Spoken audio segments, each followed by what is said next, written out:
For people who want to know what is the Keith Andrew Network, the whole point of my talk show is to show you that even with having a learning disability, I can still amount to something. And at the same time, I'm able to turn myself into an example for people out there dealing with any types of learning disabilities and disabilities to never give up and prove people wrong. Prove to them that labels do not dictate who you are and who you're going to be, so prove them and stand out to something. My name's Atlee Feingold. I'm an artist living in New York City, and I recommend the Keith Andrew Network because I think Keith is great. I think that his message of breaking the labels and helping people with disabilities realize that they can do whatever they set out to do is a very inspiring message, and I think that artists should support that. Hello, how you doing? My name is Rick Branch, and I currently live in central Pennsylvania, and I was just interviewed by Keith Andrews, and I am flattered to beyond words because we just did one a couple weeks ago, and he asked me to come again, and like I said, he's giving me a platform and I'm giving him some content, so that's synergistic, and we're doing the thing. And who knows, in a year from now, 2 years from now, hey, we might be in front of on the stage and have an audience, because anything can happen. This happened. So Ms. Atlee, the first question I want to ask you is tell our audience a little bit about yourself. It's been a long time since you've been on the Keith Andrew Network. It's great to have you back. Yeah, thanks, Keith. It's been so long. Yeah, so I'm an actress, artist. I'm a writer. I live in New York City now. Keith met me when I lived in LA and was acting out there. And then I was in Seattle singing and performing out there. And now I'm in New York and I'm still writing and performing. And recently I'm really trying to share more of my art as far as poetry and writing goes. And my goal is to develop my own little business so I can sell and share my writing and poetry on a larger scale. So That sounds wonderful. Yeah. And I do have some great ideas, so I'd love to talk to you about. And also, we are here with former military. Were you an officer? Because I feel like when I look at you, I feel like you could be an officer. I know you were in the Navy, but were you an officer? How much did I owe you for that one? I wish I was an officer. I tried to be an officer, but hey, I didn't quite make it. But I was just enlisted. But thank you for that anyway, because that made me feel good. No, absolutely. And I know we shared our last interview that we did a couple of weeks ago. And I know we had a lot of fun, and you said you wanted to be back in a year. So I was like, why not have you on sooner? And here you are. Snap my fingers, and there you are. Yep.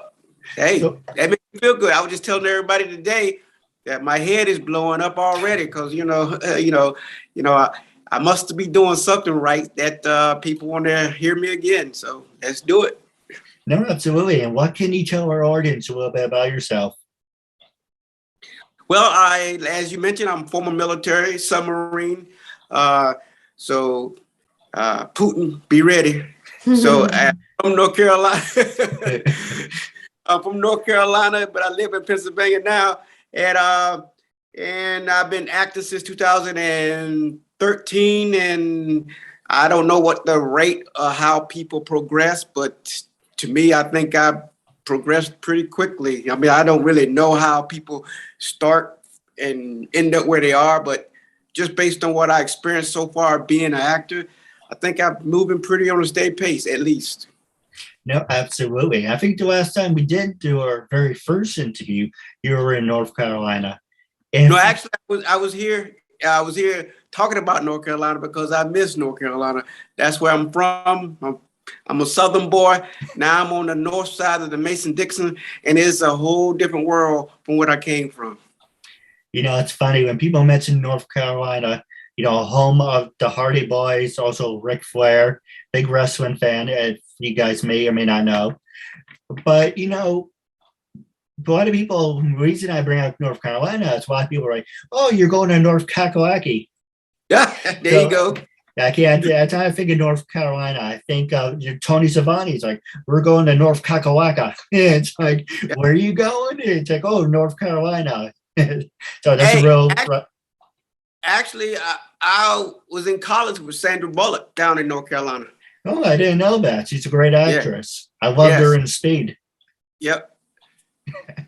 But for you guys, I'm making an exception because for everyone who see the start of the introduction, it has a great intro as me, with everyone who I ever interviewed.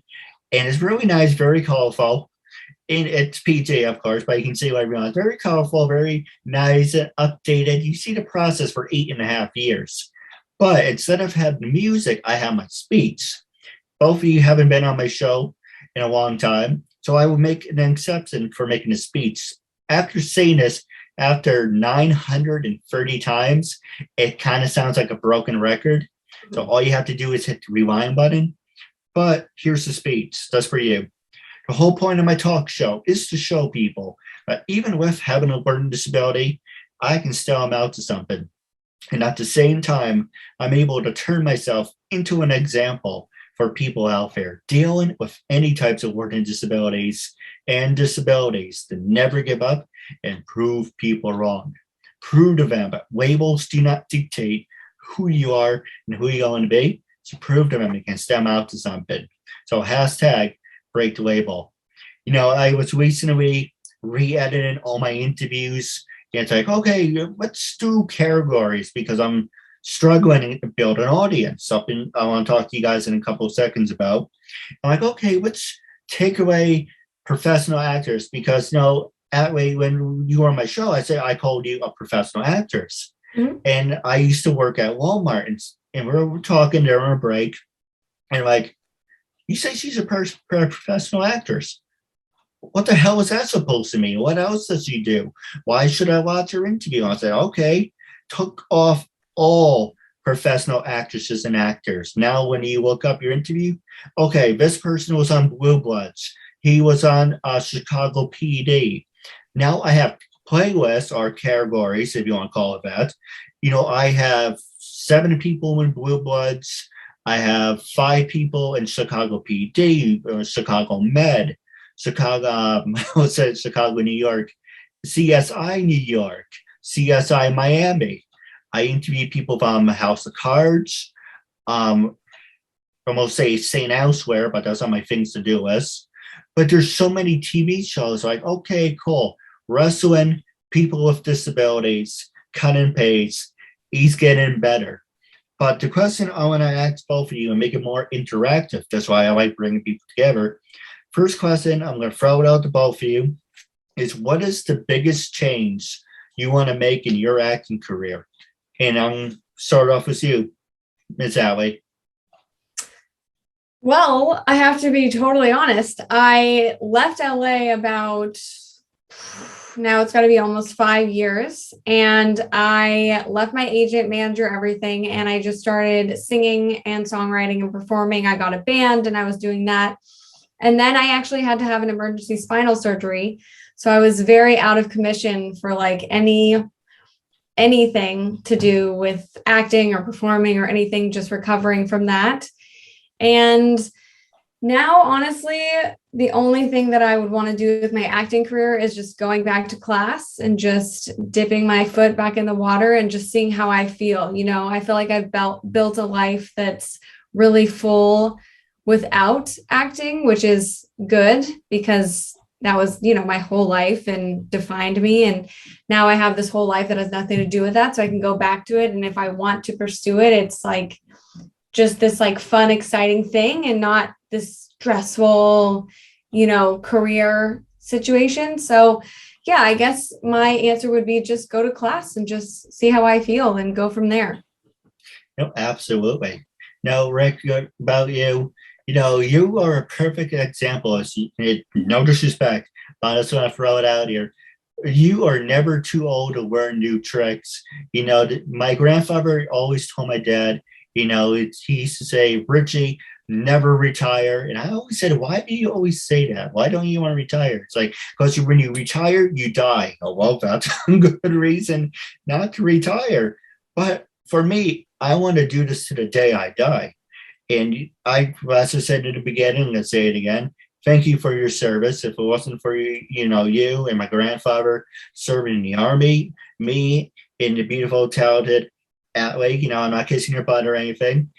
And we wouldn't be doing what we're doing if it wasn't for people like serving in the Army, in the military. So I really appreciate that. You're welcome. So the question go ahead.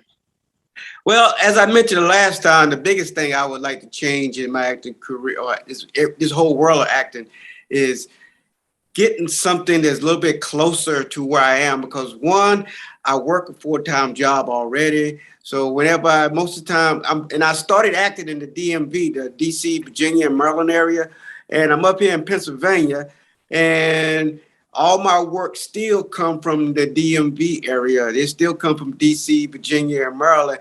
And for me to meet call time, that means, let's say call time 7 o'clock in the morning, I got to leave here around 1 to get down there, because especially if you got to go past DC into Richmond, because if that stretch between Richmond and DC is a federal parking lot. So you were stuck in, and there's always something can happen. So that's kind of scary, because if you miss call time, no matter how good you think you are, bad news travel faster than good news. And they don't really want to hear that you got stuck in traffic, because that first thing they ask you to begin with, before we pick you to do this, are you sure you can make it? Because they already hesitate from picking you from, certain miles away. So they ask you, are you sure you can make it? And you feel like you can, but anything can happen between part A to part B. So that's the one thing I would love to change, is to get something closer. And the other thing I'd like to change, why I'm getting in front of the camera, acting and coming outside the box and playing things that are outside of who I really am.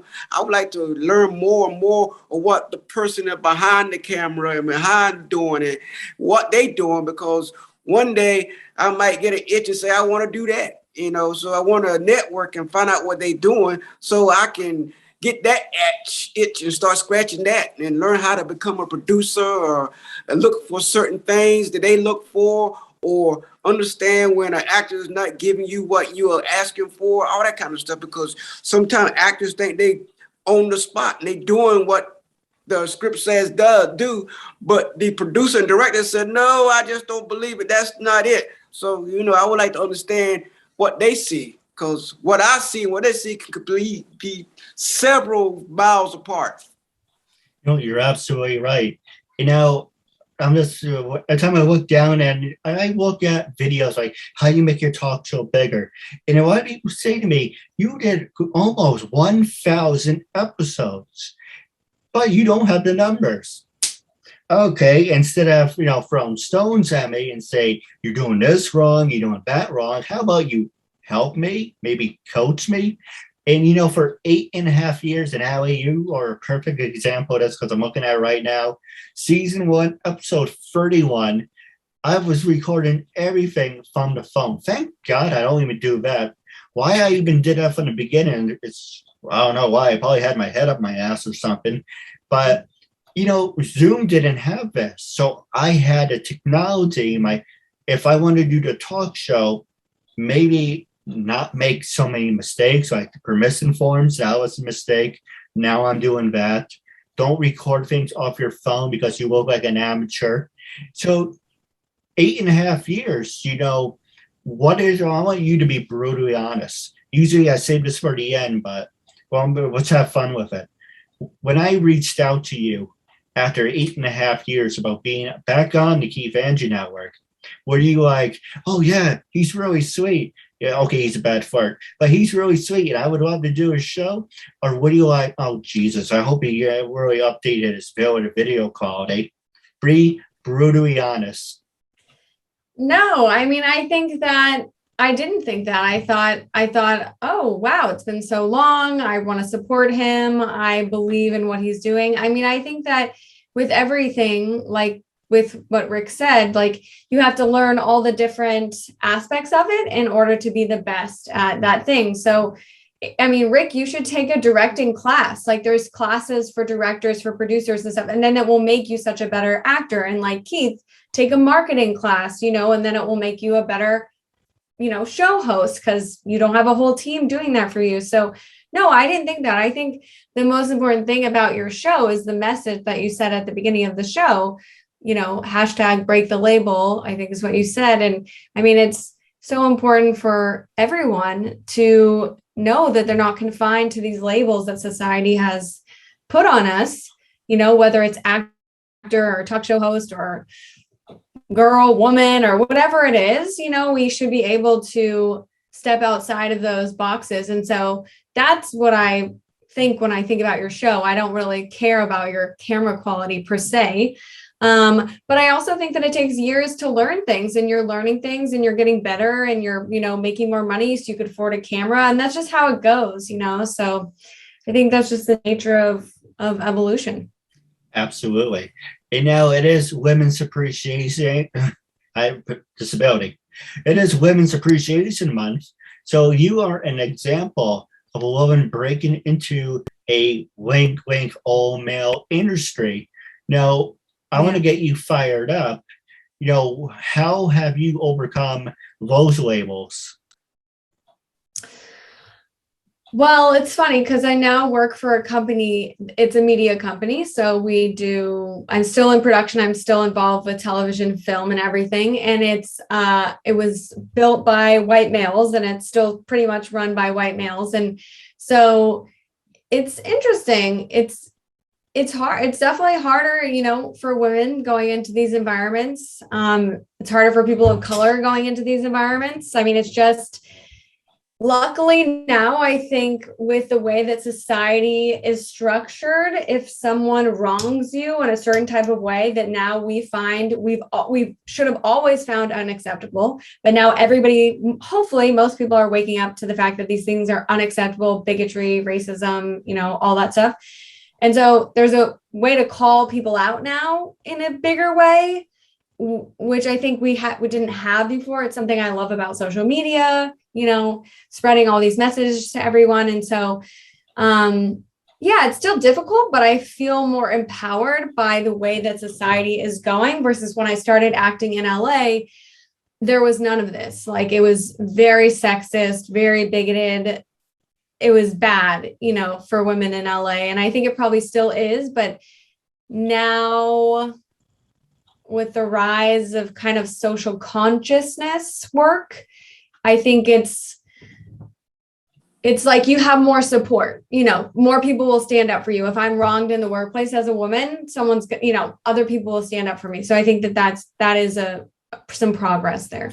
Actually, I do want to stay on the subject, if you guys don't mind, because it's actually perfect for the show about breaking labels, because the three of us have this in common, that we all been discriminated at one time or another. Now, either, it was skin color, or because, you're a woman, or I deal with the fact that I'm on spectrum, being retarded, and be like, oh, he has a disability. Well, why doesn't he say that? But we all had that one person or people in that time say you're not qualified to do this and do that. Rick, you were in the Navy. I want you to be completely honest and fired up. I want to get both of you fired up. How did you overcome all that BS, and did it make you a better person? Which BS are we referring to first? You're like, there's a lot. There's a lot of BS. Which BS are we referring to first? So I'll make sure I address it correctly. Well, you being in the military and then retiring and becoming an actor. Well, in the military, I didn't experience overt racism because I was on a submarine, and even though the submarine I was on, the population, let's say 150 men, only 10% of us were Black, but after 2 weeks, we all the same color. So I didn't really experience any racism there. But outside of that is where you see more of the racism, because here it is. I have 2 masters. I have a math degree from East Carolina University. I have a BA degree and a MST a degree from the University of Maryland, and still people look at you like you don't know, talk to you like you a kid. I mean, they just look at you and assume that you're ignorant, no matter what you got, no matter how many hours you put in to make that grade because I had to make a B or above, or the company wouldn't pay for it, and I ended up getting a 3.4 average. People still look at you and assume that you're ignorant. They assume that just because you're black, your intelligence is far inferior to everybody else. And if you say something, first thing they say, "Oh, you too sensitive." This is what do you expect? If you're going to call me out my name and then I'll address it, then why am I sensitive? And if I don't say anything, then they'll assume that you are ignorant because you let me call you what I want to call you. That's bullshit. But that's some bullshit that I still deal with right now, because if I say anything to somebody, if they approach me wrong, "Oh, you're too sensitive." Then what the fuck? Don't say shit to me. I don't want to be sensitive. You know what I'm saying? That's all I got to say. I feel like we could have the same. That's exactly how women feel, Rick. It's like exactly the same. It's like you're talked down to. You're not intelligent. It doesn't matter how much education you have. It doesn't matter how many things on your resume. It's so. Yep. It needs to change. That what gets me. You ain't supposed to say nothing. You're supposed to accept that's their opinion of you. Because you say anything, you get more negative label thrust at you. Right, bitch. Yep. Overconfident. Yep. Uppity. You uppity. Yeah. Know your place. All that kind of stuff. It's Same. But then don't say nothing. It's just like, look at it. I told you he was stupid. See, it's like, what do you do? It's a catch-22. You can't do shit. Yeah. No, I agree. Now, the next one I want to ask both of you is social media. Can social media make you or break you? Because some companies will not hire you because if you do use social media for, hey, you know what? I'm not saying it anyway. I worked for Saks Fifth and they put me on the do not hire list, whatever. They're a bunch of assholes. It was set up. You ever been in a situation where you were set up to fail and you're like, it was a horrible idea, but you not doing anything better? I'm like, okay, let's see what's the worst can happen. Let's just play with the scenario. So pretty much they're like, oh, do you use social media? And I said, no. And this is not one reason I got fired. I quit because it was a long story about discrimination about disabilities. And they're like, if I ever have a situation where give up my talk show, what I want to do until I'm 6 feet under and work with my head down, and you have to shovel shit in your mouth, and not actually, that's disgusting, but that's actually, you have to do what you want to do. You pretty much die in the inside. My job is I'm going to show you with a disability, hey, I'm not qualified. I'm not educated. I did 1,000 episodes officially. Unofficially, it's over 1,300. Don't get me started on that. That's a complete other subject. You can talk about, people who are BSers. But it's kind of like, well, my own brother even said to me, you've been doing this for 8.5 years, and you don't have a following, you don't have an audience. And I hate that, and it makes me sick even thinking about it. If it hasn't happened, it's not going to, and it's not meant to be. When I hear those words, I'm like, I will show you, even if it kills me, I will amount to something. And, if I have to rebrand myself, if I have to take things down, if I have to make the show longer, shorter, it doesn't make a difference. People go to college. That doesn't guarantee that you're going to get a job at the end of the day. You guys are actors. It's not a 9-to-5 job. You're auditioning hundreds of roles, you may get one or maybe two, but you're proving to them it doesn't matter who you are or what you are, that if you have the heart and passion to do what you do, then you can amount to anything. Now, passing it over to Rick, do you agree? I agree concurrently. Yes. I mean, you got to have that. You got to keep pushing. I mean, like you said, when we audition thousands of times, and out of the 1,000, you may no's. I mean, out of the 99 no's, you may get one yes, and that can wipe all those 199s out the way, because that one role can be signature and it can take you everywhere. It just got to keep pushing, because somebody do make it. People do make it, you know. It just got to wait your time, I guess. No, I agree. And Atlee, what about you? Yeah, I mean, I feel like this is a two-part question. First, you asked about social media. Does it make or break you? I think in today's day and age, it is unfortunately or fortunately super important to have a big social media following. It just is the way of the world. It's, it's where it's going. Do I think that if you don't have a big following, you should stop pursuing your dreams? Absolutely not. Of course not. Like I said to you, I think I said to you, Keith, in our first interview, like, you need to submit something to like Ellen. Like, I feel like you could be on Ellen talking about what you're trying to do. She would love something like this. So you should definitely always keep pushing towards your dreams, because just like Rick said, you never know when something's going to spark, and they always say preparation makes opportunity. That's luck. It's not like actual luck. So that is the most important thing, I think, is to keep trudging towards your dreams, of course. And I think that dreams also change, though, too. I think that depending, Rick could get into this, he could take a directing class, and then he could be like, oh my God, like, this is where I am actually such a good director, like, blah, blah, blah. And then that could move him into that. And, for me, I got into acting. I love acting, but I'm such a good writer, and I can do writing without anybody having to give me the permission, right? And now with social media, I'm able to share my writing on a super large scale. So we have to also be flexible and figure out how we can take ownership of ourselves as artists and still be doing our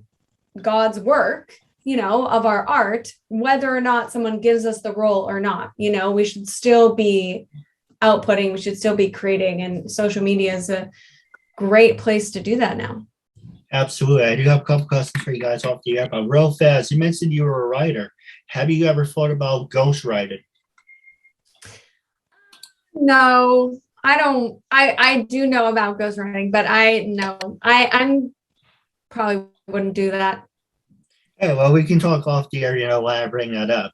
Long story short, a lot of people say I should write a book. I'm not a storyteller. So I was thinking 1,000 episodes, perfect time to write a book. So if anyone's interested in writing, hey, message me. But I do have a couple questions for you guys off the air. But one thing, I want you to be brutally honest. And Atlee, we're going to start with you. Okay. I want you to say what you like about the Keith Andrew Network and why you decided to come back. And I want you to be brutally honest. Okay. For one, I like that you changed your tagline. I think that works much better than uncensored. It feels much more purposeful, and I like it a lot. But yeah, the reason I came back is for you, Keith. I mean, I think that it's really inspiring that you're going after this dream. I think you shouldn't listen to your brother or anybody else. And I think that it's not about the end goal. Like, you enjoy so much sitting in these interviews and being with people and connecting with people and having people meet each other. I mean, that is success in and of itself, and nothing else really needs to come from that. Like, you are enjoying yourself right now. You are enacting your purpose. And so therefore you have succeeded.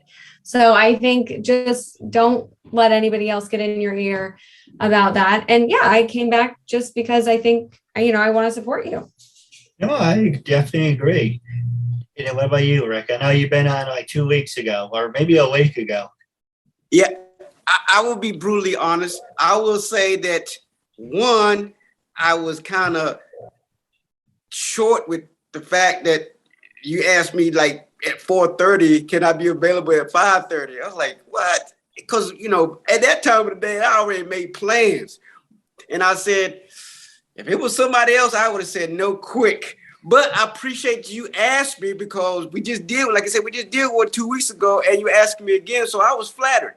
I was peeved that it was like, I got an hour to get home and get ready for the camera. But at the same time, he called me and we just did one 2 weeks ago. So evidently, I'm giving him some value. So that's appreciative for me. And also, this is synergistic. I'm giving you some content and you giving me a platform, and your platform would take me further than where I can go in this apartment. So it was well worth it. It's just very synergistic. It's all about networking and helping each other. The reason why people fail these days is because they burn their bridges, because they see that bridges ain't as pristine as they want it to be. So they burn those bridges. They don't know. It could be a day or a year or 10 years. That very bridge could be the easy cruising to where everything they wish for in life land. But the fact that you asked me, I am thrilled and pleased. But the fact that you asked me at 4:30, can I be ready at 5:30? I was like, oh. But thank you, I appreciate it. You could have said no.